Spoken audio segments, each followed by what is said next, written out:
Om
Sahana Bhavatu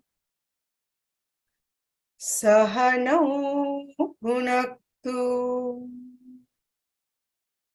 Sahaviryam Karavavai Tejasvinavadhitamastu Ma Vidvishavahai. Om Shanti Shanti Shanti. Yogena Chittasya Padena Vacha Malam Sharirasya Cha Vaidyakena Yopakarutam Pravaram Munina Patanjalim Pranjaliranatosmi Abahu Purushakar Shankha Chakra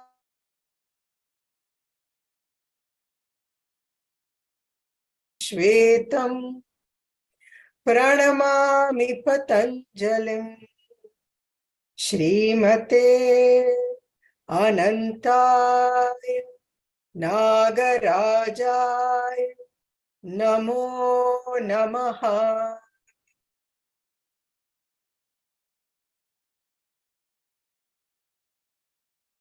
Please sit with your eyes closed and take a few breaths.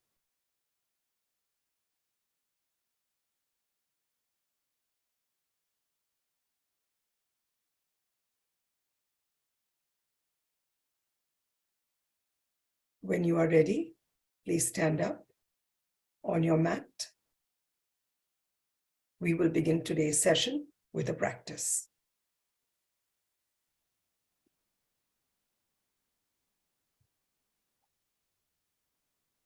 Shipra will be demonstrating our practice today. She will be pinned shortly. You may refer to her at any point if you have any confusion or you are not quite sure of what to do. Please begin by standing straight on your mat, arms by your sides. Please check whether you have distributed your weight evenly between both your feet, whether your feet, your calves, your knees are all relaxed, whether your hips are aligned and facing forward, your shoulders, neck, and chin are all relaxed and not tensed.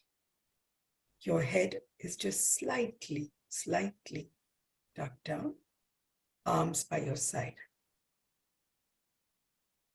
In this position, please start taking some breaths, inhaling and exhaling, and watching your breath.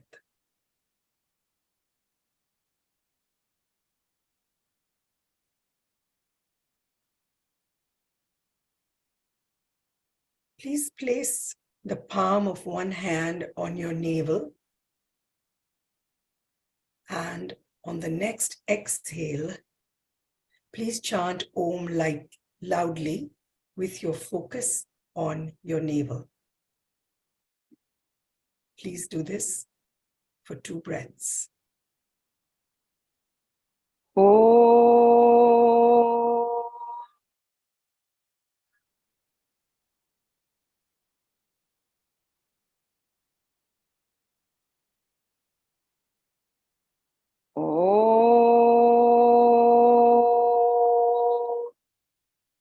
Now please move your palm to your chest, and on the next 2 exhales, please chant Om softly.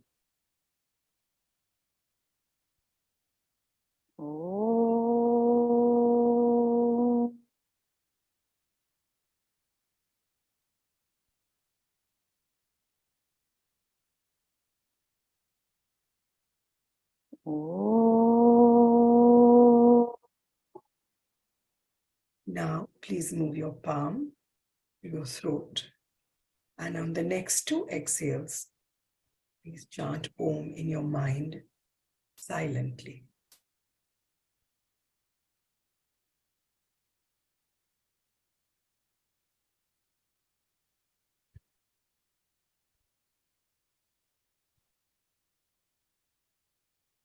When you are ready, please bring your hand back to your side and get ready for the first asana we will be doing today, Tadasana. Please do your practice alongside Shipra. We have done all the 3 asanas we're going to do today before. And if you have any doubt at all, please refer to her on the screen. In this practice, we will be chanting Om as we exhale with our focus on our navel, heart, and our throat. As you inhale, please lift your arms up, keeping your feet flat on the ground. As you exhale, bringing your arms down, chanting Om loudly, keep your focus on your navel.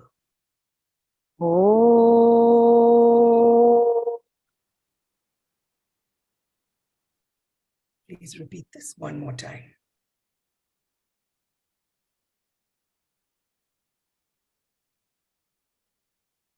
For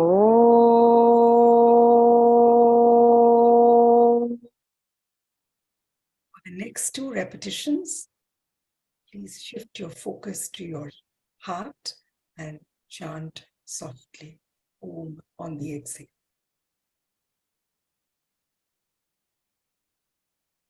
For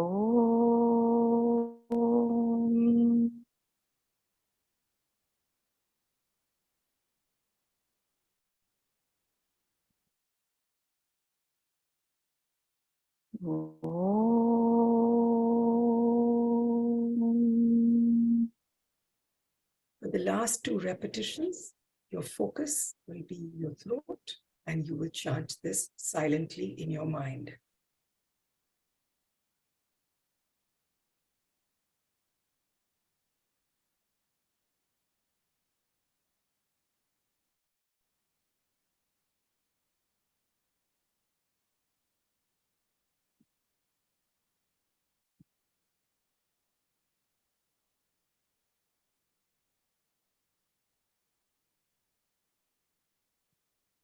Please take 2 breaths and get ready for our next asana, which will be Virabhadrasana. Please take one step forward. I will talk you through this first repetition, and then you will do this 6 times on each side. The first time you can do it with Shipra. I will talk you through it. As you inhale, lifting your arms, bending the leg that is in front forward. As you exhale, chant Om with your focus on your navel. Chant loudly. Om.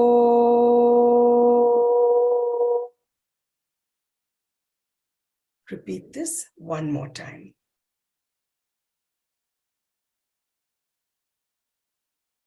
Om.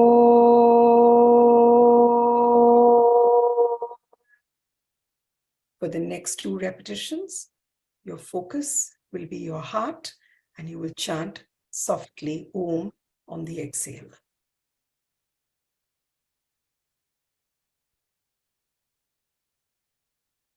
Om.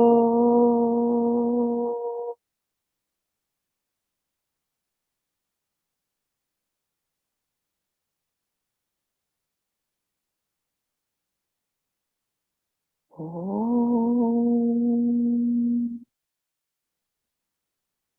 The last 2 repetitions, your focus will be your throat, and you will chant Om silently.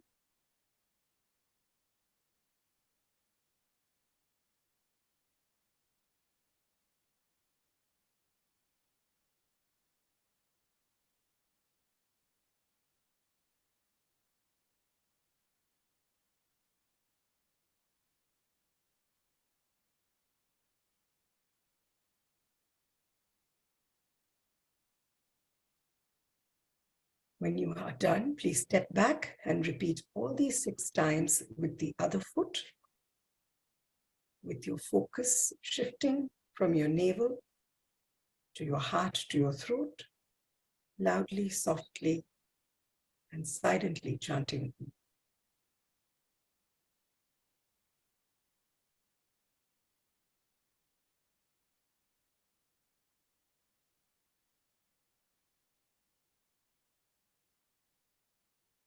Shipra, please chant.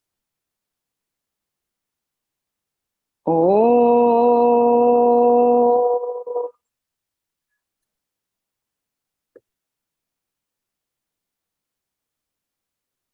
Om.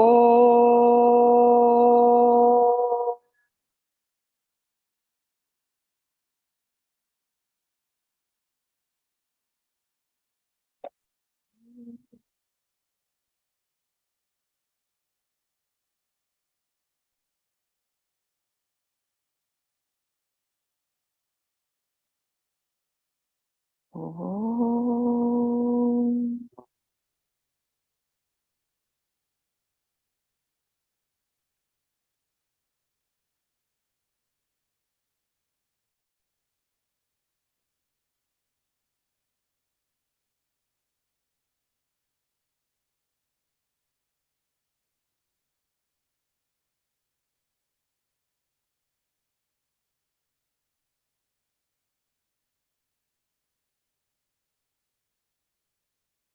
When you are done, please come back, standing on your mat.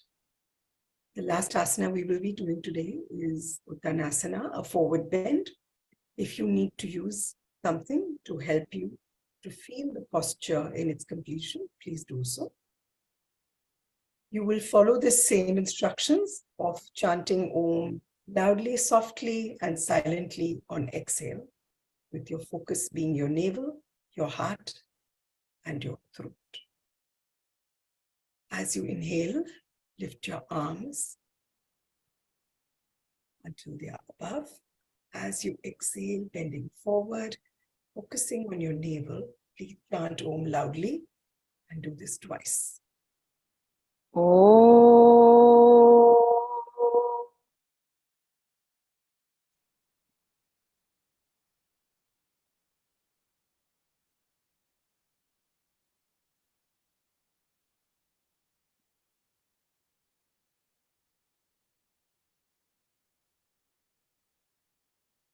Oh.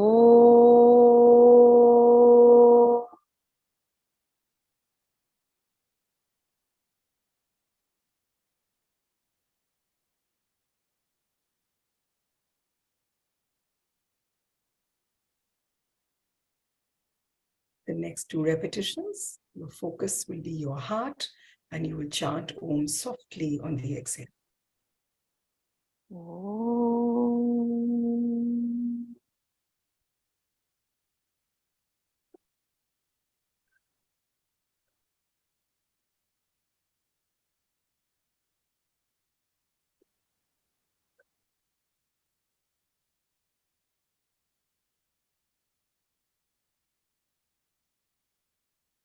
The last 2 times, your focus. Om.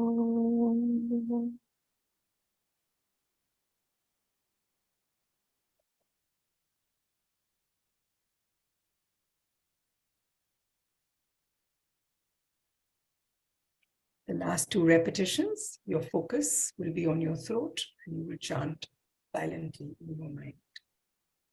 Om on exhale.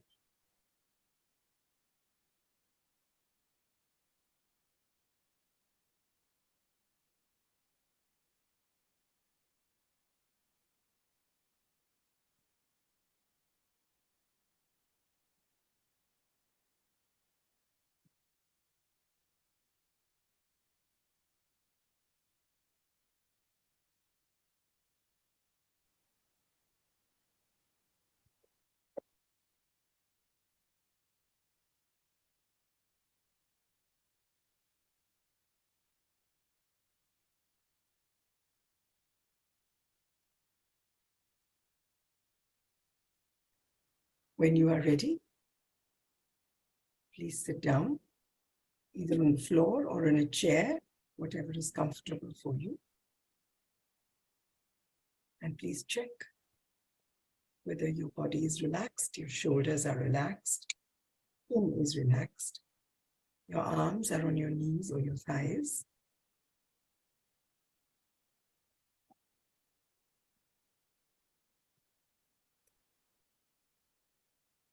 For the next 1 minute,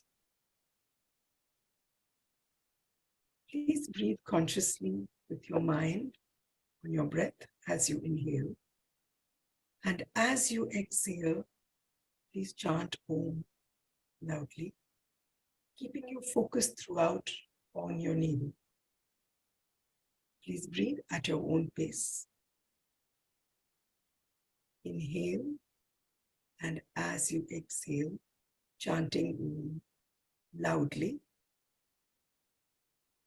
Oh.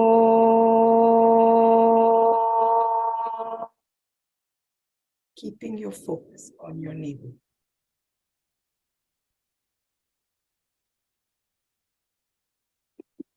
Oh.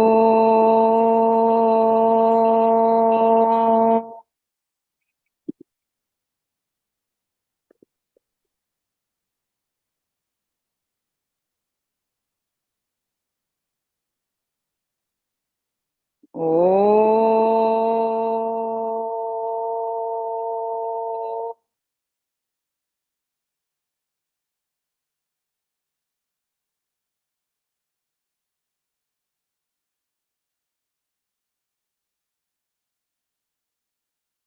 Oh.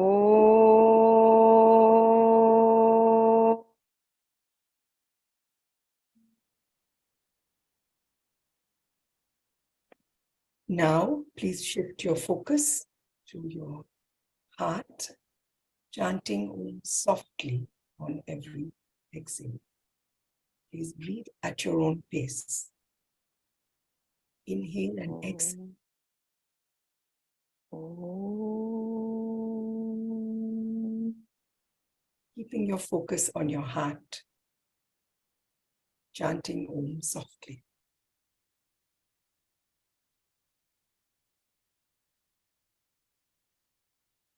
Oh.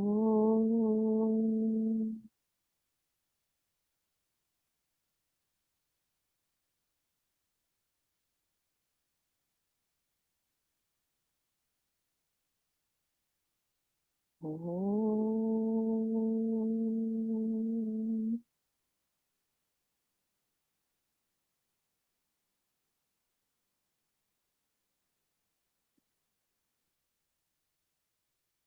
Om.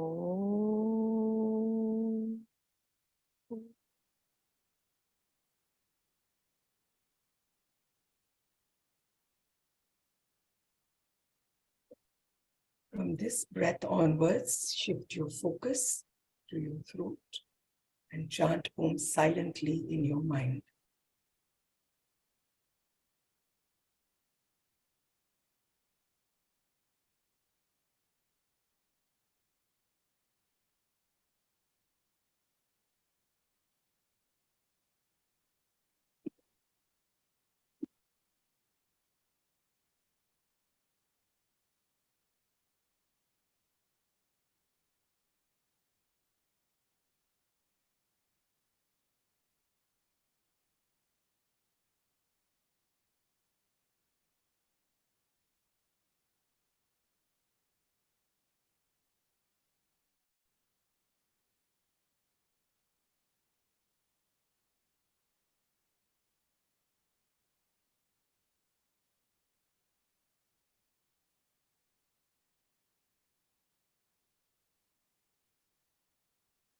Now, please shift your focus to your forehead and leave your mind silent.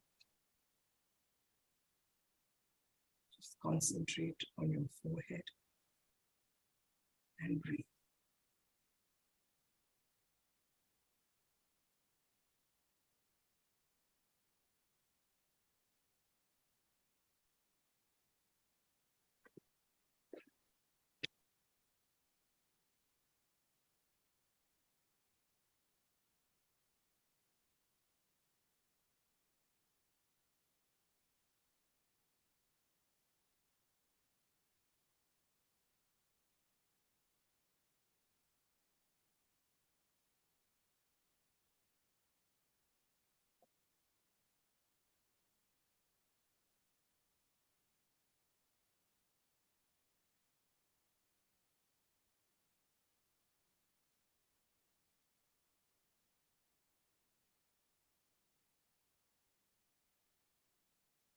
Please start breathing naturally now,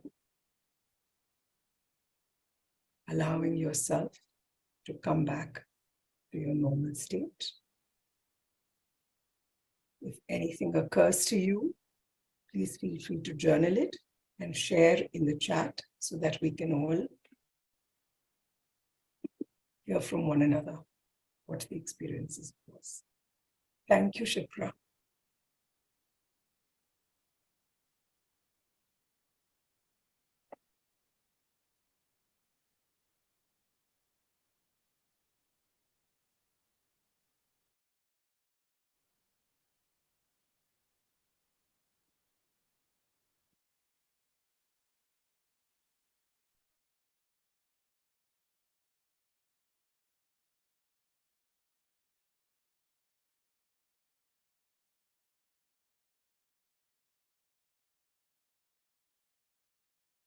Lekha will now share with us.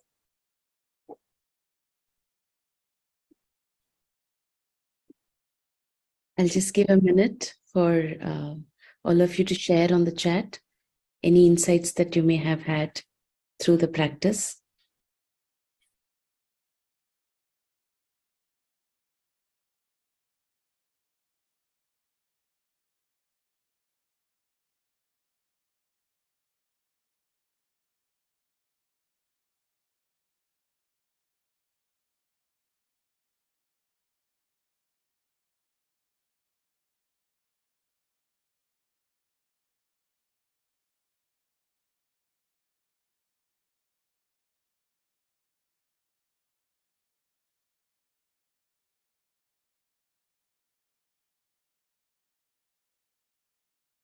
So as I was reflecting over what we discussed last week, and I stayed with those ideas, what really stayed with me is that all of us start our journey of yoga at different points. Sometimes it's because we have a physical condition or an ailment that requires us to have a physical practice. So we start with an asana pranayama practice. Sometimes we are stressed or we are seeking something deeper, and we start with a meditative practice. But no matter where we start our journey of yoga, as we practice, the practice has to take us to a deeper state where the mind is still and the mind is quiet, and we are able to see ourselves and our reality with greater clarity, with greater depth. Only when a practice is able to do this do we call that practice yoga. As we practice, we see that, there are a lot of things external to us that triggers us. But as we practice more and more, we are able to see that although there are these triggers, there is something deep within us that is causing us dukkham or suffering. And we start inquiring into the nature of what is this within me that is causing me suffering.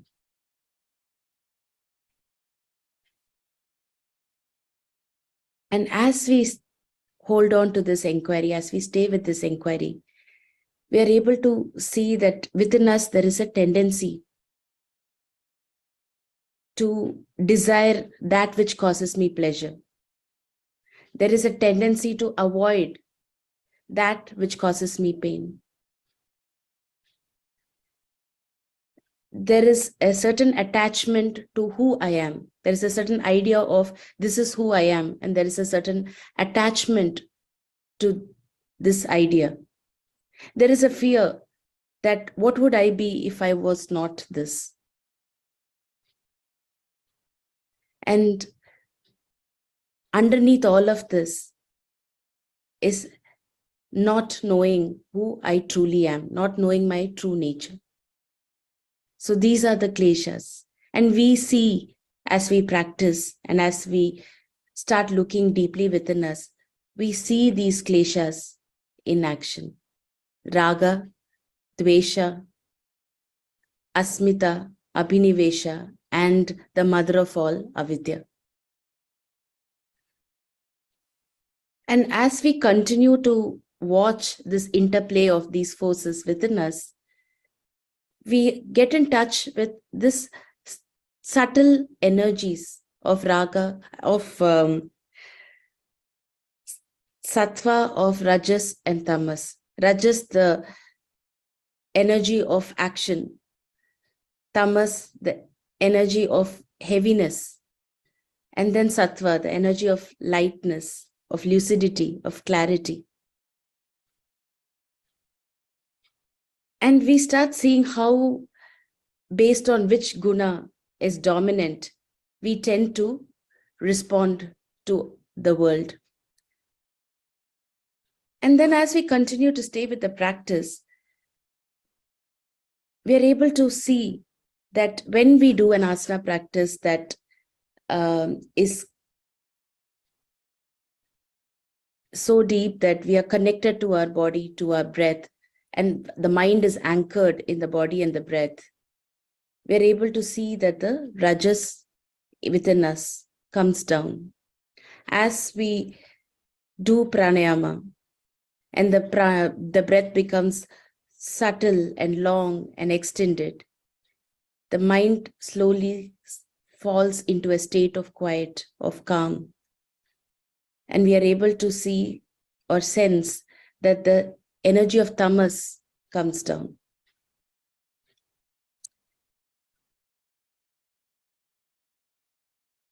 And slowly, we are able to see how the choices that we make in terms of the food that we eat or the lifestyle that we follow or how we sleep, the patterns of our sleep, all of this, how it actually brings these gunas, impacts these gunas, brings up rajas or tamas or sattva. And as we watch all of this, we start having a greater understanding of how we function. And slowly we are able to start understanding what it is within us that causes us suffering. As we stay with the practice, we're also able to expand ourselves to see other perspectives. We are able to see and understand why others are the way they are. And when we are able to do this, we cause less suffering to ourselves and to others. So this is the path of yoga.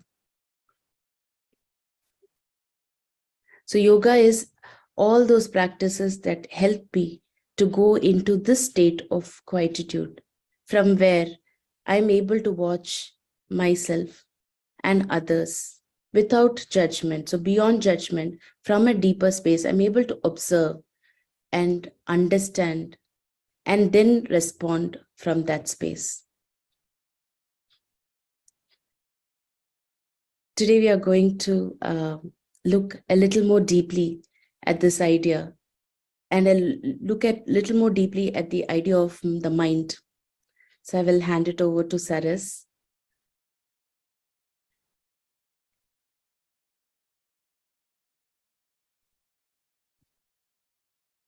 Thank you, Lekha.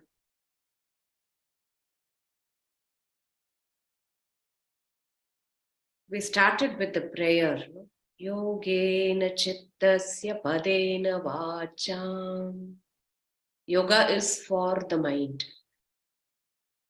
It's something that we have to remind ourselves again and again, because the more popular understanding of yoga in the world is yoga is for the body. It's some form of physical culture. So when people say, I practice yoga every day, or I practice yoga and meditation, or I practice yoga 3 times a week, and I go to the gym 4 times a week, what are we referring to here as yoga is not yoga. Okay, we are referring to some form of physical practice, whereas yoga is for the mind. That's why it says yogena chittasya. For the mind, Patanjali gave yoga. He also gave an important text on Sanskrit grammar, which was a commentary on Panini's text. So he also gave a text for improving our speech, because speech is another big form of suffering. Yeah, when we don't understand each other, when we don't know how to communicate or understand communication, then that leads to problem. And then he also gave Ayurveda Shastra for the body. So I'm beginning with this introduction because there is a general idea. We all say, yeah, I know that yoga is chitta vritti nirodha, yoga is for the mind. But then when we're talking about yoga practice, we're all the time referring to asana practice. Saying doing yoga means asana. Okay. That's one thing. The second thing is, according to yoga and Sankhya, you cannot separate the mind from the body. So there is nothing like a pure physical practice, nothing like a pure mental practice. We have to work with our whole being, which includes our physical body, that's made up of food, that's a product of food. We have to work with our vitality, our prana. We have to work with our mind, the thinking, planning, measuring mind. We have to work with a deeper intelligence, pure awareness, and that part of us which is far more subtle, that we hardly ever are able to access. And what enlivens all of these aspects of ourself is the life source, the source of our vitality that we are seeking to understand. Now, according to yoga and Sankhya, the mind and the body are part of the same continuum. Okay. At the gross level, you have the body. At the most subtle level, we have the different layers of the mind. So the entire Yoga Sutra, we have 195, some texts have 194 sutras, divided into 4 chapters, out of which only 3 sutras pertain to asana. Okay, the body. Indirectly, there may be a few more sutras in the 3rd chapter that refer to asana siddhi, physical aspect. There may be 7 or 8 sutras referring to pranayama, which refer to our vitality. But the rest of it is all about the mind. So Yoga Sutra is really a very deep dive into the mind. It's like a huge ocean, and what we see is only the tip of the iceberg. That's something that we always have to remember. So what does yoga help us to achieve is to help purify this mind. Okay, because as you purify this mind, it becomes more and more subtle, from gross to subtle. And when your mind becomes more and more subtle, you're able to see reality with greater clarity. There is more sattva, like what Lekha was saying. The grossness is because of the tamas, the heavy energy. And it is not enough that you reduce the tamas, you also have to reduce the excess of rajas in the system so that the mind becomes more and more one-pointed. It can stay with a particular focus and inquiry, stay longer so that you can go deeper into this ocean to understand what this mind is all about. What are the treasures that it holds? What are the possibilities that it has? Okay. Now imagine in this world with all the advancement, with science and medicine and technology and creature comforts and everything. Every day they're coming up with a new car, a new version of our mobile. And of course, we have now the chat GPT and all the, the wonders of AI. If this can be achieved with a mind that so easily gets distracted, imagine what we can achieve with a mind that is highly focused, like a laser beam. Imagine what a human being can achieve. Yeah, the yogis tried to explore that. They were not just happy with trying to find solutions to problems.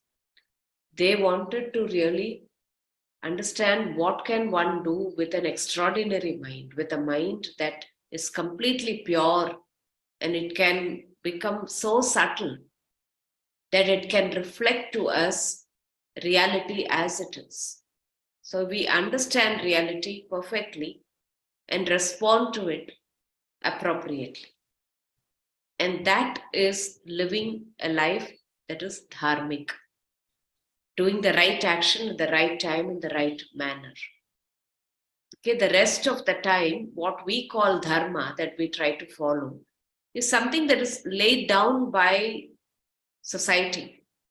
Like you follow traffic rules, we follow certain things that will maintain some level of harmony and peace and order in society. But what yoga is helping us to find is an internal order. Okay, an internal order and harmony from where we came towards what we want to journey. Because we have a sense of that order and harmony, because that's where we came from. The whole purpose of yoga is to help you journey back into learning how to establish that order, rhythm, and harmony. And the mind is the main instrument for it. You cannot do it without the mind. The mind is everything. Okay?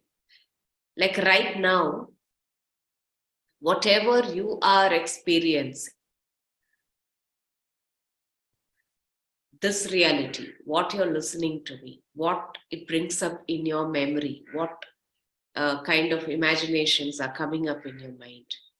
How are you making meaning out of this whole communication, right? And also observing your breath, observing your body, observing how your senses are moving. right now, just take a minute to bring your attention to all of this. You're listening to me. Okay, so maybe just take a minute to close your eyes and listen, not just with your ears, but with your whole being.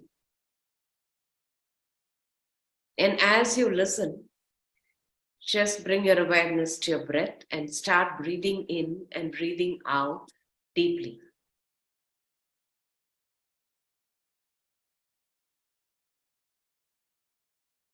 Observe how you feel in your body.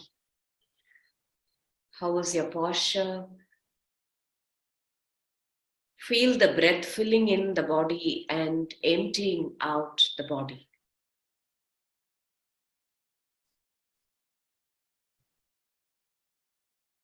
And as you continue to listen, observe what images are coming up in your mind, what you have already seen, imagining what you may be seeing with your eyes open. Any other thoughts, distractions. Your awareness of yourself itself, if your video is off, you have a completely different sense of that. If your video is on, you have a different sense of that. How are you experiencing this moment?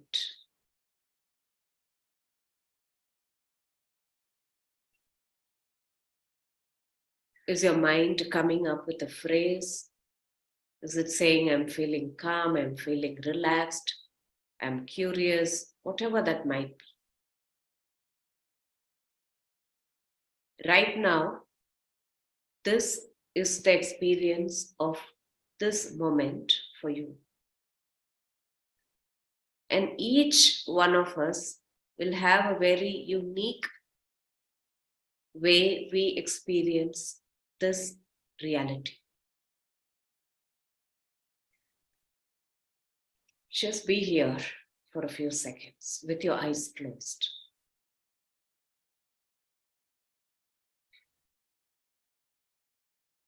It's like you're watching a movie screen. Observe what comes up on the screen. You're there. Maybe I'm there. We all are there. And what else?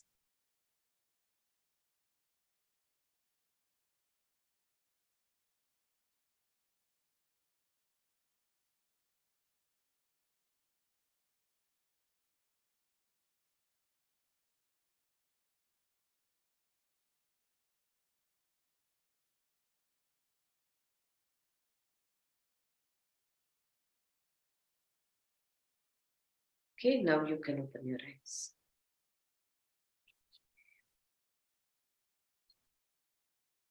Now, whatever each of us experienced, with my eyes closed, I had a sense of me sitting here because my video is really big on the screen right now. I have a sense of Lekha and Gauri sitting and Vishnu sitting there. I have a sense of all of you. Okay, I'm listening to my own voice. I'm experiencing my breath, experiencing my body, and how my senses are functioning. I'm experiencing what my senses are holding on to, and what kind of thoughts, what kind of ideas are coming up in my mind. Now, all of this together is what Patanjali calls the Chitta Vritti. Okay?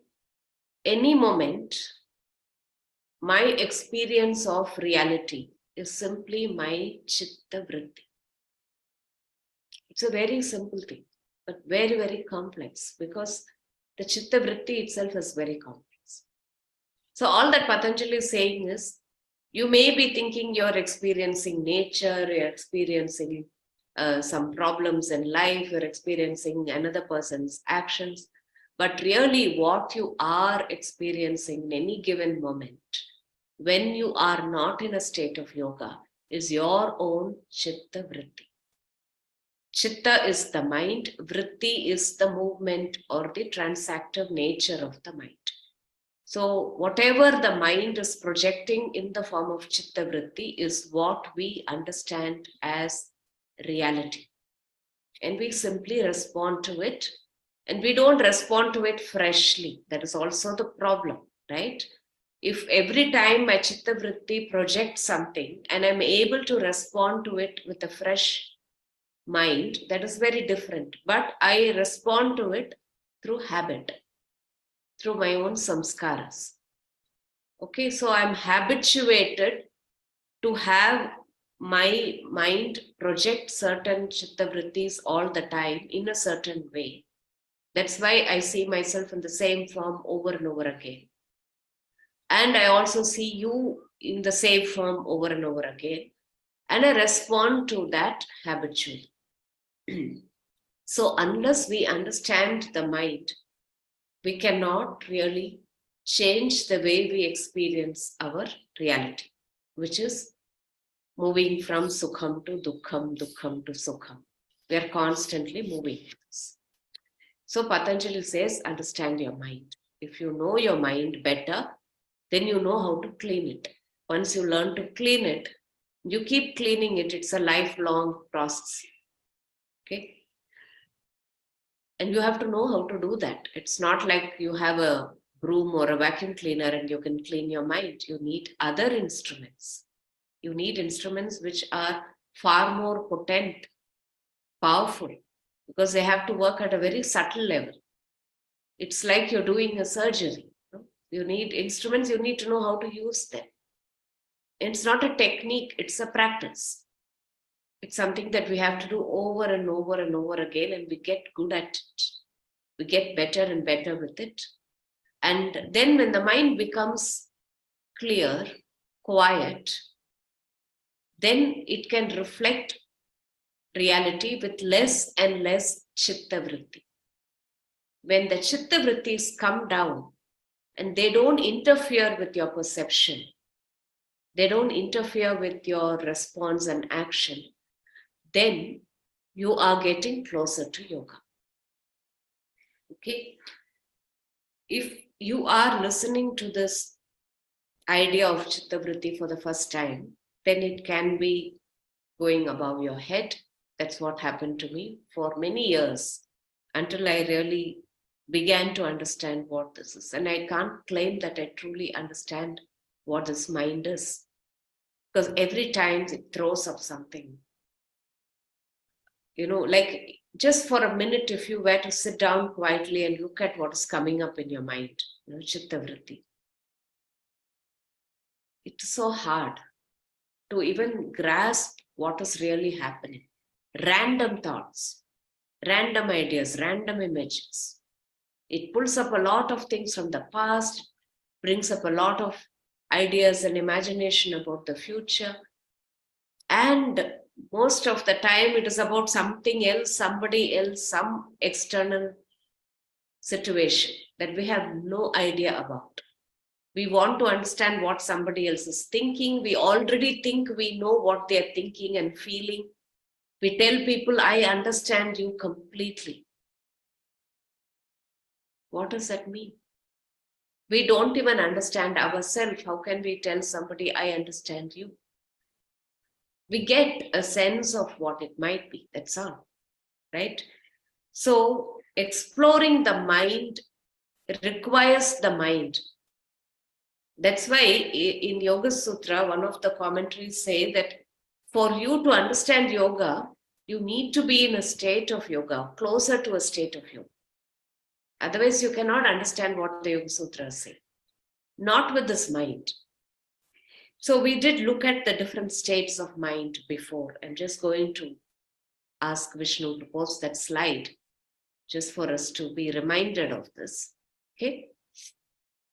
If I am in a state of chitta, which is like a monkey, you know, very, very distracted and hardly able to hold a thought for more than a few seconds. That's a kshipta mind, okay? And it's not just the mind. Remember, the whole thing translates into how you feel in your body, what is happening to your prana, to your breath. Remember, the prana and the mind are very, very close. And in some texts, they talk about the prana and the mind as one. Okay? What happens to the prana impacts the mind. What happens to the mind impacts the prana, which is reflected in your breathing, in all your physiological functions, right? In your perception, in the way your senses function. So the Kshipta mind, we have a sense of that. Hopefully nobody is in that state. We wouldn't be able to sit here in the class and have this conversation. The other extreme state is called the Mudha state. It's a completely dull, heavy, fatigued mind. So Mudha can happen if I've had a heavy meal, or if I am so tired because I've exhausted all my energy, or if I am sick. Mind can become very, very dull, Mudha, like a water buffalo, completely oblivious. So I can be in a Mudha state for long, long times without any awareness of my body, of my mind, of what's happening around me, right? Or I can be in the Kshipta state. Only when I get to the Vikshipta state, where the mind is capable of some attention, but it has to work hard. It has to continue to keep that state of attention and bring the mind back to this attention over and over again. That's a Vikshipta state, an oscillating mind. So it can move in the direction of Kshipta or Mudha very easily. Okay? It is habitually distracted, because that's what we have practiced all the time. We try to do many things all the time. That's a Vikshipta state. That is our starting point. From there, we want to journey towards Ekagrata. It is like the mind of Arjuna, who could only see the eye of the wooden bird, and he was ready to shoot into it. Okay? So that is a Ekagrata mind, a one-pointed mind, a completely focused mind that is capable of meditation.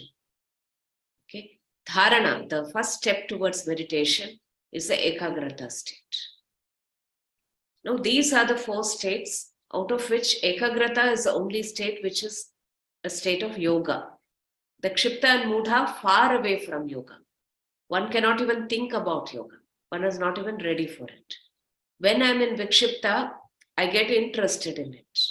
I can do something, I can experience something. So we say, I feel very calm, I feel very relaxed. Vikshipta.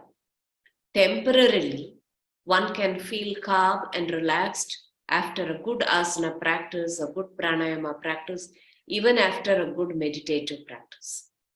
That is only a temporary state. If you want that state to be sustained, and if you want it to be natural, what we call sahaja, right? Most people in this tradition that you follow is called the sahaja marga. Sahaja means it's something that has to come naturally to me. Okay, it's my natural state. But one cannot achieve a natural state just by practice of asana, pranayama, or meditation. The state can come and go. It will come and go, right? When it is there, you feel great. At the end of a practice, you feel very calm, very relaxed. Then we step out of the room. We go into the world. We go into our family. We go to our workplace. Everything else takes over. So, yesterday I was traveling back from Rishikesh after a week-long retreat on Vedanta. So we studied the Bhagavad Gita, we studied the Taittiriya Upanishad, we also did a lot of work trying to understand and grasp what is this Adhyatma Vidya? What does it mean to journey towards your true nature? The journey back home was quite arduous. Okay, it took like more than 12 hours to come. And then we were in the flight. I was telling Lekha, we were in the flight for more than an hour after it had landed. And then every step after that, like taking the baggage out, finding a taxi, everything was causing a lot of delay. And for me, it was very interesting to watch the mind, watch my own chitta vritti, see where am I? With all that 1 week, and the teacher most benevolently, most compassionately offering the teachings, and he kept on saying, hold on to this, hold on to this, hold on to this when you go back home. Don't lose it so quickly. And all that, his voice kept ringing in my mind saying, I have to hold on to the state of mind. I cannot let it lose. So I can think of 100 reasons to get disturbed. Okay, why things are not properly done, why things are not organized properly, why are we not getting the information?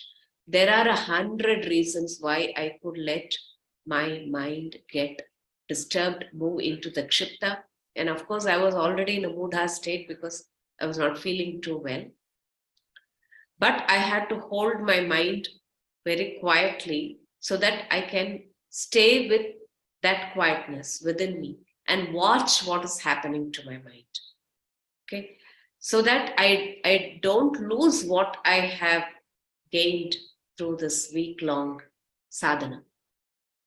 And it was a very interesting experiment for me because I realized it is all my chitta vritti, irrespective of what happened in the world, what happened to the external situation, even what happens to my body.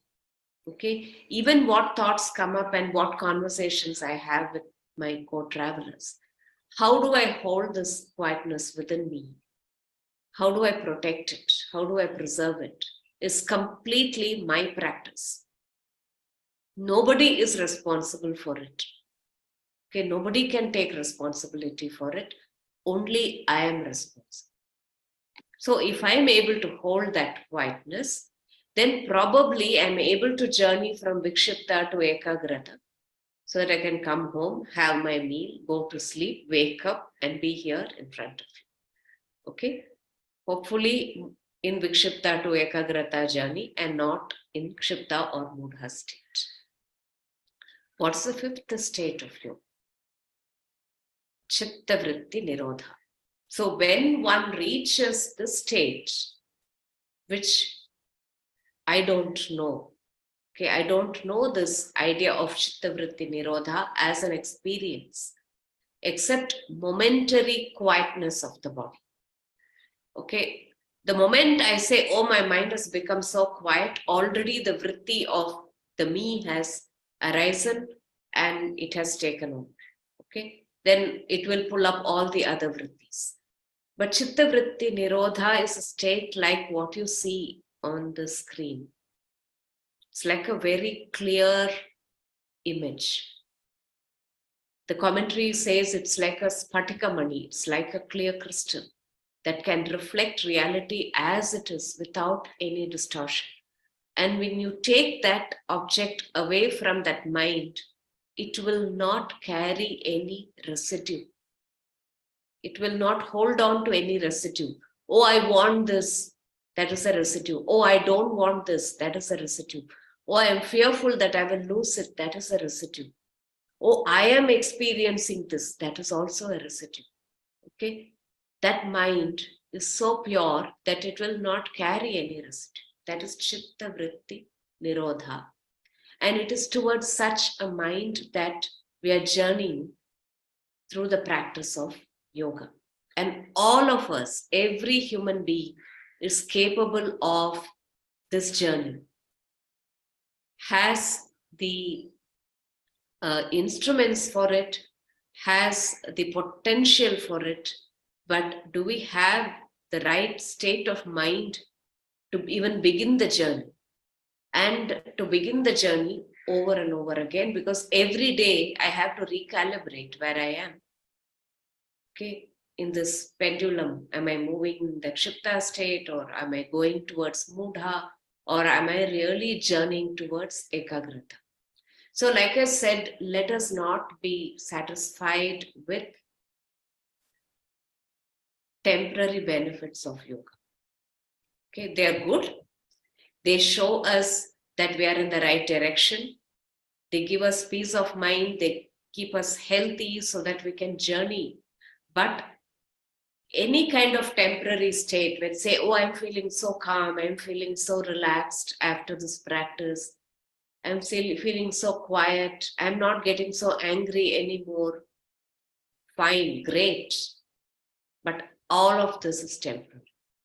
Okay? All that we get out of practice is temporary. The real practice is when you learn how to look into the mind. You learn what you need to clean out of the mind, and you learn how to create a new conditioning for the mind. You learn to recondition the mind that is more towards yoga and away from falling into the trap of suffering. Okay? Which means the mind should be able to hold this understanding of what am I journeying towards. That I am not this body, this mind, this personality that I think I am. And I'm so attached to this. Okay, I'm something beyond all this. If I understand my true nature, which happens in a state of chitta vritti nirodha, Patanjali calls it tada drashtuhu swarupe avasthanam. In the state of chitta vritti nirodha, you are established in your true nature. Only when we are established in our true nature can you call it chitta vritti nirodha. The rest of it is some level of nirodha that is temporary. It is not chitta vritti nirodha. Okay? Only when you have a glimpse of or an understanding of who you truly are, which is beyond this body, beyond this mind, beyond this personality, can you really call it chitta vritti nirodha. Okay? So quiet mind, just having clarity to function better in our daily life, all that are temporary states. The real chitta vritti nirodha is when you experience samadhi, and samadhi is a clear understanding of your true nature. And even in samadhi, there are many levels. I'm not getting into it. So, how do you really talk about mental health and the mind in half an hour? It's not really possible because the entire text of yoga, the entire system of yoga is about the mind. And you don't know how many lifetimes are required to plunge into this ocean to understand all the nuances of it. But what is important that we begin and we're ready. Okay, and we do our practice so that we have a glimpse of those quiet states. We have an experience of that quiet state and say, yeah, I am in the right direction. Okay, so again, coming back to the first sutra, Atha Yoga Anushasana. Now I am ready for this journey of yoga. Why is yoga sadhana important for us is that we really want all of us to experience the potential of our mind. If we can function so well with just a small part of our mind that we know about, which is of course our chitta vritti, but even that we don't know fully. Imagine what we are capable of if we can really understand the mind, clean it, direct it, hold it in a certain way that can reflect to us who we are. And once we have that understanding of who we are, then what the text says is there is abiding peace, shanti. It's a mind that can experience everything without getting affected by it, without being touched by it, but to be deeply involved without being affected. When we say without being affected, I'm not talking about indifference. Indifference happens because we are in a mudha state. We are unaware of the pain of the other person. Sometimes when you're in a crowd and we want to get our way, we don't stand in a queue, we push somebody else, we don't even know what we're doing to other people. That's a mudha state. And lot of kshipta, because I want to get there, I want to be on the top, or I want to protect myself. But in a yogic state, you may be functioning in the world, you may be doing everything that you're doing, but deeply, you are anchored within yourself. You have the clarity, your actions are appropriate, and you're unaffected. You're not touched by dukkha. You're not pulled into that cycle of dukkha. And such a mind can actually bring that shanti to other minds. That is the power of yoga. So when we're really talking about mental health through yoga, it is really about doing our asana practice so that we can reduce the rajasic nature of the mind. Doing our pranayama practice so that we can reduce the heaviness or the tamasic quality of the mind. Taking care of our food, because the most subtle part of our food becomes our mind. So without ahara niyamam, without the right kind of food restrictions, foods that are more sattvic, less tamasic and less rajasic, we won't be able to work with the mind. It's not possible really to do any kind of practice. And then of course, dharana. Before dharana, pratyahara, because we need to know how to direct our senses inward rather than outward. Okay? In one direction rather than in many directions. And then of course, dharana, to train the mind to be with one thing continuously so that the mind can become more and more pure, more and more subtle. Okay, so I just want us to do a very short practice. I hope all of you have your diyas with you. If you can just light the diya or your candle and place it in front of you.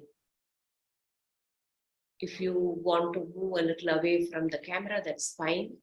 You want to have your video off, that's fine. But just make sure that you're able to sit with your back straight and you're able to keep the lamp in front of you, not at eye level, but slightly below eye level, just slightly, not too much down. Okay? And just sit in a very relaxed manner. So if you can pin Shipra, Vishnu, that will help. Yeah.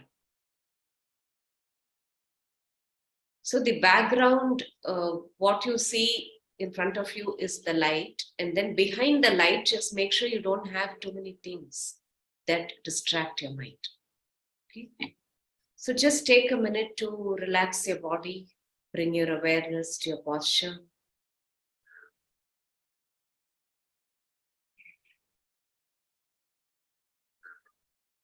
Bring your awareness to your breath.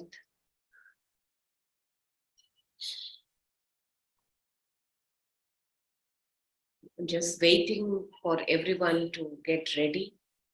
So light your lamp, sit comfortably. Become aware of your posture. Bring your awareness to your breath.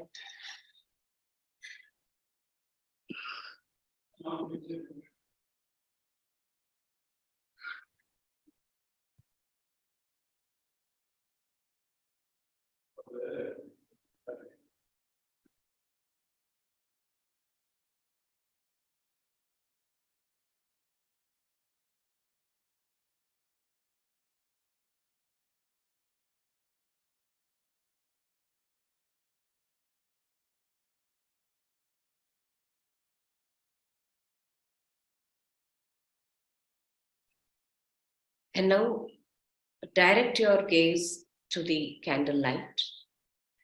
Okay. Just look at the flame. And when I say look at the flame, you look with your mind. Let your mind completely be with your eyes and your eyes directed towards the flame. Okay, and let your breath be just normal, even. You don't have to regulate your breath. All that you're doing is you're directing your mind through your eyes towards the flame. You're receiving the light into yourself. If possible, try to just gaze, a very soft gaze, but try not to blink. Okay, so if you are able to just look at the flame without blinking, in a few minutes you may have your eyes watering, and that's okay. So you can wipe your tears and close your eyes for a minute and then again try to do this. So we'll just try to do this for the next 5 minutes.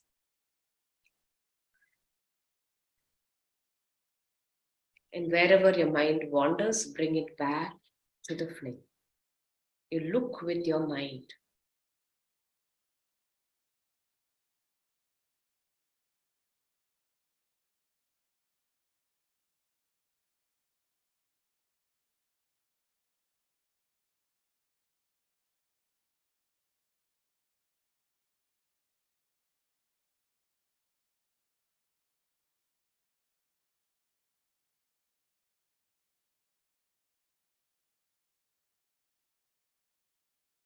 If your eyes are watering, just wipe your tears, close your eyes for a few seconds, and then again repeat once. If your eyes are not watering, no problem, just continue to do the practice.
Now you can close your eyes, just palm your eyes.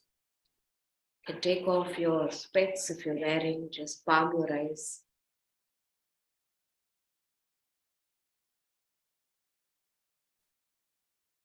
Let your eyes completely relax. And see if you can look at the flame with your eyes closed. You can still see the light.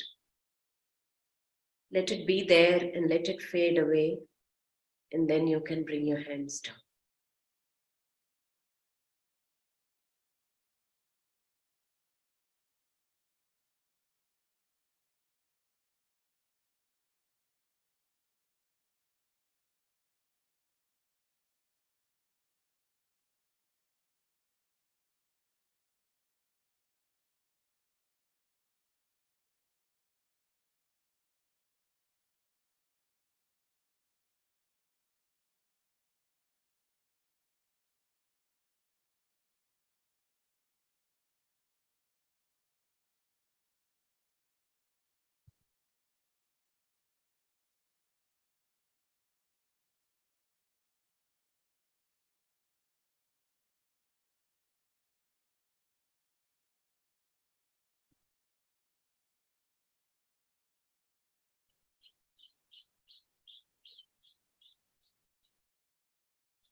Okay, then bring your hands down.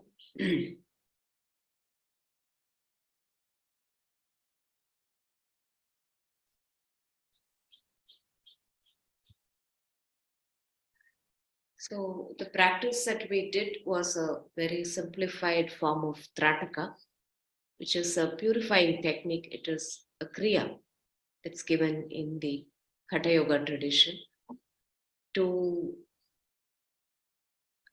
basically, reduce the heaviness or the draws in the system. And Trataka actually is also a form of pratyahara, where you're directing your senses. And here your mind, the manas, is also a sense organ. So you're directing it purposefully in one direction and holding it there. Okay. And then you're directing that whole thing inward. You can then visualize the flame in your heart or in your mid-brows and just stay with the meditative practice after that. And you will see that, you can look at something, but your mind need not be there actually, right? But to look with your mind and continue to look with your mind, continue to be there is really the practice. So I don't know how far we could get with this understanding of mental health, but basically to know that it's a lot. It's a huge ocean to dive into. And this is how far we can get with the time we have. Because in the Yoga Sadhana course, we do much more of exploration of the mind and how to work with it, how to clean the mind, how to direct it and all that. Yeah. It requires a long time and consistent practice, guided practice. So I also wanted to bring attention to I think somebody has shared a lot of information here. Sramana, yeah. So this particular course, we are not focusing on information. We can get all this information through many, many means. There are so many teachers, so many great masters who've given us a lot of knowledge. It is available everywhere. It's just a tap of a finger. Even ChatGPT can give us a lot of this information now, unfortunately. But here we are to explore and experience what this real thing is about. This is Yoga Sadhana, an experiential process.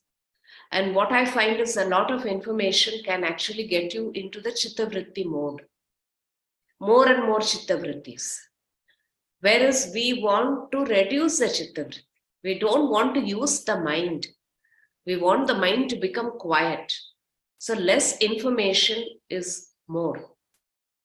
We are constantly, thinking about, should we use the Sanskrit word? Should we quote from the sutra or from this text, we're trying to minimize that so that the chitta vrittis don't get very active, because our intellect is very active. And a lot of times intellectual knowledge makes us get into an illusion that we already know something.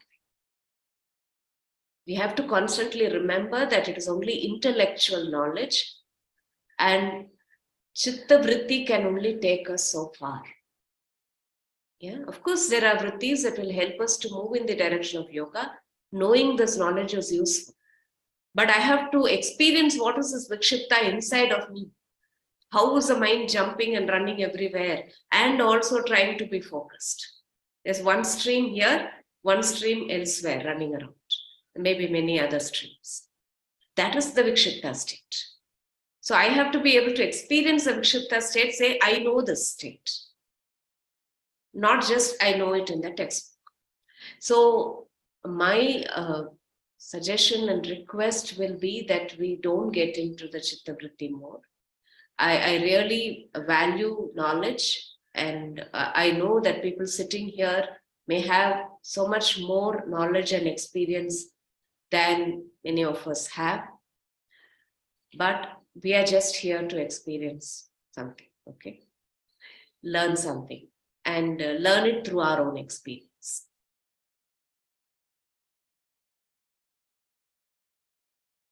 We're open for questions.